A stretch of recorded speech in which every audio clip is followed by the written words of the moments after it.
c'est qu'aujourd'hui, il faut parler, il faut agir, il faut donner un petit peu notre point de vue, surtout dans ce qui se prépare sur des découplements, parce que par exemple, l'Europe, où j'étais très vocale, l'Europe a ce qu'on appelle le Green Deal, hein, vous l'avez entendu, ce pacte vert, qui fait que l'Europe veut devenir une région neutre, carbone neutre en 2050. Alors j'aime beaucoup ça parce que je suis une maman, hein, j'ai un fils de 17 ans et je veux laisser une planète plus propre que celle que j'ai héritée, bien sûr.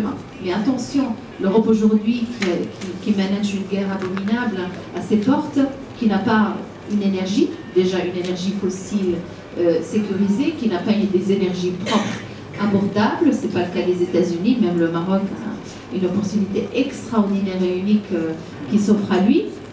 Mais l'Europe aujourd'hui, c'est la région la plus régulée au monde et c'est la région avec l'infrastructure industrielle la plus vieille au monde, la plus ancienne au monde.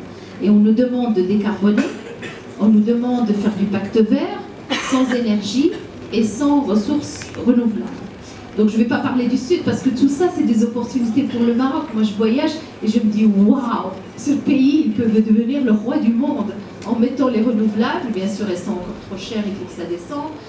Je vais aller à Tanger pour voir le port, etc. L'infrastructure qu'il y a là-bas. Donc il y a des belles opportunités. Mais pour parler de l'Europe, un gros challenge pour l'Europe.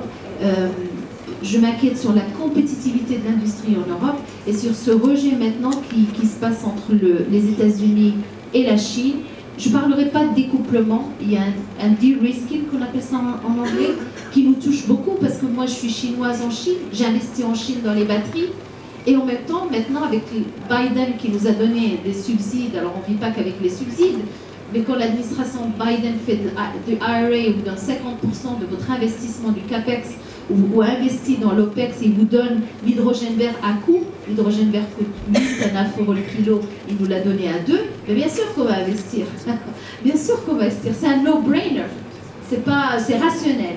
Le problème c'est comment on va investir dans des pays, dans des régions comme l'Europe, qui est aujourd'hui un petit peu half pregnant, et comment les pays du Sud vont profiter. Oui, la diversité c'est un atout. Se renfermer sur soi-même, c'est pas une solution.